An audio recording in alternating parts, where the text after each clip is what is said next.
Bonjour à tous et bienvenue dans mon village consacré à Ballon cette semaine.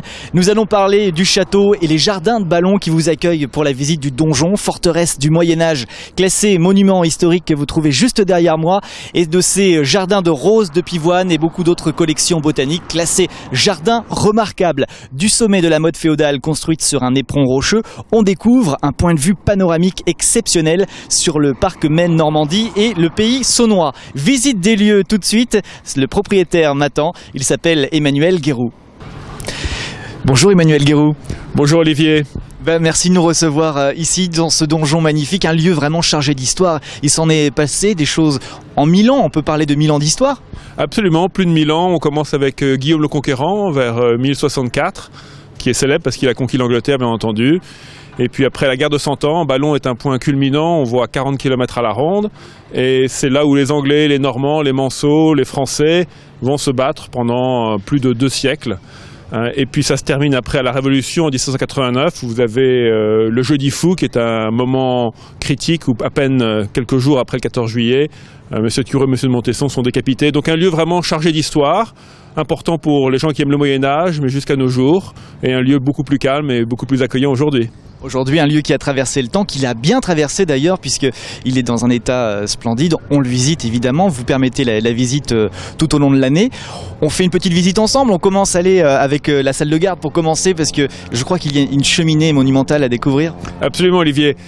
Voir la salle des gardes, il faut se rendre compte que c'est une très grande salle. À cette époque, très peu d'ameublement. On a essayé de reconstituer ce qui se passait au 16e, 17e, donc on est un peu plus tardif. Et puis cette énorme cheminée qui est vraiment le lieu principal où tout le monde se réunit, où il y a la chaleur, la lumière, où on peut travailler. Et il n'y avait pas de fenêtre à meneaux, donc il n'y avait pas de lumière qui rentrait, il y avait juste des archères. C'était vraiment une forteresse médiévale pour la défense. Si on monte un petit peu, on va parler d'Henri IV évidemment. Henri IV qui est passé à Ballon bien entendu. Henri IV est mort en 1610, assassiné par Ravaillac, pas très loin. Et ici, il est passé dans cette chambre, on a essayé de reconstituer un petit peu l'ambiance aussi d'époque, de la fin du début du XVIIe et fin du XVe siècle. Alors le second étage se visite également. Alors, le second étage, c'est la salle Philippe-Auguste. On revient un petit peu dans le temps en arrière. C'est une salle importante parce qu'elle donne des deux côtés du donjon, de cette grosse tour massive. D'un côté, la vue à 35 km, surtout le parc Maine-Normandie, c'est un point culminant, on en a parlé. De l'autre côté, vous voyez un jardin, une création Moyen-Âge-Renaissance, un jardin de buis, de motifs, de parterres, qu'on peut voir de haut, qui est vraiment fait pour être vu de haut, avec des roses, plus de 110 roses anciennes, une collection de roses anciennes importante, et beaucoup d'arbres fruitiers, plus de 70, qui sont en fleurs au mois de mai, au mois de juin. On peut parler un petit peu de l'histoire de ce jardin parfaitement préservé également. Écoutez, au Moyen-Âge, il n'y avait pas vraiment de jardin. On pense qu'il y avait sans doute des jardins médicinaux de plantes aromatiques, comme pour les monastères.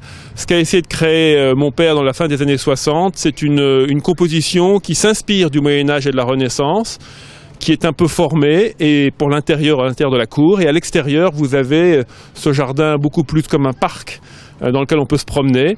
Et vous avez notamment de l'autre côté, vous avez cette motte féodale dans laquelle il y avait l'ancien château en bois avant l'an 1000. Et on a essayé de reconstituer certaines des défenses en bois par des végétaux, par des haies, qui montrent bien l'aspect castral et l'aspect médiéval de cet endroit. Donc je le disais au début, le donjon est classé évidemment monument historique, mais le jardin est classé aussi, classé jardin remarquable. Jardin remarquable, c'est le label qu'on a reçu il y a plus de 10 ans maintenant, ou 15 ans, comme un certain nombre d'autres jardins dans la Sarthe. Vous savez que c'est une terre de jardin qui est important. Et puis c'est un jardin, c'est pas juste une création qui est figée. Par rapport à un musée, c'est quelque chose qui bouge chaque année, qui change, qui est fleuri, et qui a besoin aussi de voir des gens qui viennent l'apprécier et le visiter parce qu'on veut partager ce bel endroit. Et vous, à titre personnel, il fait partie de votre vie, de la vie de vos enfants aussi. Vous passez beaucoup de temps à l'entretenir. Oui, Olivier, c'est à la fois un grand plaisir parce que c'est un bel endroit et on aime bien l'avoir et c'est important de partager. C'est aussi une charge importante. On ne se voit pas comme propriétaire, on se voit comme gestionnaire pour l'avenir et pour le passer aux futures générations, quelles qu'elles soient. C'est une partie du patrimoine de Ballon, de la Sarthe et de l'ancien Maine. Et grâce à vous, on peut le visiter, et ça c'est important. Bien entendu, tous les détails sont sur le site, on peut le visiter, les groupes peuvent le visiter toute l'année et les particuliers en mai, juin, juillet et août. Merci infiniment de nous avoir parlé de votre donjon, et puis longue vie au donjon alors. Merci beaucoup Olivier, longue vie au donjon, 1000 ans, on se revoit dans 1000 ans. Ok, je serai là. À bientôt. Et parmi les événements à ne pas rater, il y a les rendez-vous au jardin. Ce sera les 30, 31 mai et 1er juin dans toute la France. Et bien sûr, les jardins du Donjon participent à cet événement dont le thème cette année est l'enfant au jardin. Et puis les jardins seront ouverts de 14h30 à 18h30. Demain, nous parlerons d'un personnage qui a marqué Ballon, le poète Joël Sadler. À demain pour la suite de Mon Village à Ballon.